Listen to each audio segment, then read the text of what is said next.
Ikaze dusangire ubuzima. Bifurije amahoro. Hari hashize igihe kinini nta kiganiro gishya dukora, ariko nongeye kwifuza ko dusangira ubuzima. Ubuzima dufite ni impano,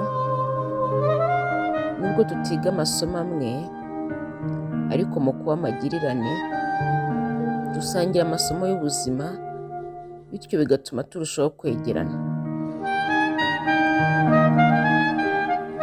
Ikiciro cy'ibiganiro dutangiye kiragoye, kuko kivuga ku mbamutima tutifuza kugira, agahinda. Ariko ko turi mw'isi, ibyago bigera kuri buri wese, kandi agahinda kaza nk'ingaruka z'ibyatubayeho.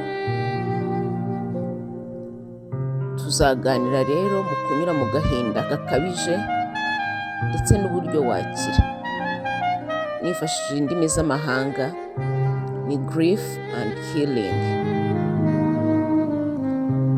Iyo umuntu yakiriye ntabwo aba yifuza gutakaza. Ibidutera agahinda ni byinshi, harimo kutagera ku nzozi zacu, guhomba ibyo dufite, kutabasha gukora ibyo twifuza, hakabamo no kubura ibyacu ndetse n'abacu. Ibyo byose ntabwo binganya uburemere mu buzima bwacu. Ikidutera agahinda gakabije cyane ni ukubura abacu. Ibi biganiro bizibanda ku gahinda tugira tubuze abacu twakundaga, ariko tuzaganira n'uburyo bushobora kudufasha kubinyuramo.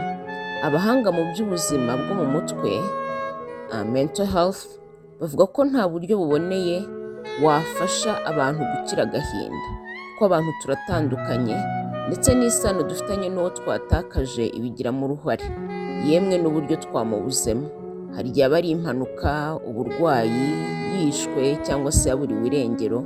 Ibyo byose bigira uruhare mu buryo tunyura muri ako gahinda. Ariko nubwo nta buryo bumwe abantu banyura mu gahinda, nanone abahanga bahurizamo ko hari ibyiciro bitandukanye abantu banyuramo mu gihe bagize agahinda.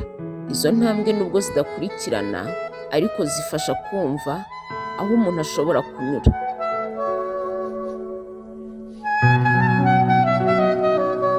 Ahenshi abantu bisanga ni mu guhakana ibyabaye, icyo mu cyongereza bita denial. Aha kenshi iyo ucyumva inkuru y'incamugongo uba uri kubyitwaramo, ariko imibiri yacu kugira ngo itume abantu babasha gukomeza kubaho, ubwonko bugerageza kubihakana. Ukumva ntushaka kubyakira, ntushaka no kubitekerezaho, ukagerageza gukomeza ubuzima uko ushoboye. Akenshi ni nko muri cya gihe cy'ikiriyo, umuntu aba afite byinshi yirukankamo, agashaka ibimuhuza ku buryo atatekereza ku byamubayeho, yanga kubitekerezaho no kubona ko ibyabaye ari ukuri. Yemwe hari n'igihe tujya gushyingura umuntu yumva ko uwo muntu atarapfa. Icyo gice rero umuntu ashobora kugitindamo cyangwa se akakimaramo igihe gito, ariko ahandi abantu bajya bisanga noneho n'igihe umuntu yakiriye ibyabaye, akamenya ko byabaye ariko akabyakirana uburakari. Aha usanga akenshi abantu barakaye. Ushobora kurakarira abantu ko batakoze ibyo bagomba gukora, cyangwa se nawe ubwawe ukirakarira, ukicira urubanza ko utakoze ibyo wagombaga gukora. Hari n'igihe usanga urakariye Imana, ukumva yaraguhemukiye nayo ntiyagufashije. N'ubwo ubwo burakari utakumva ko ari ngombwa, ariko byibuze bituma ubasha kugera aho werekeza agahinda kawe, ukumva ufite impamvu yo kurakara kandi ukakira kuri mu gahinda bw'ibyabaye. Ahandi hantu abantu bajya bisanga ni mu kuburana.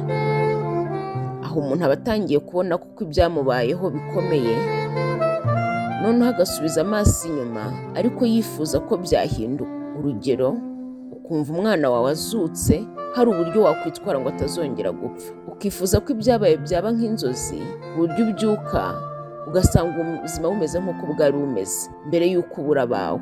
Aha naho hari igihe umuntu ahatinda, ariko hari igihe umuntu abasha kuharenga.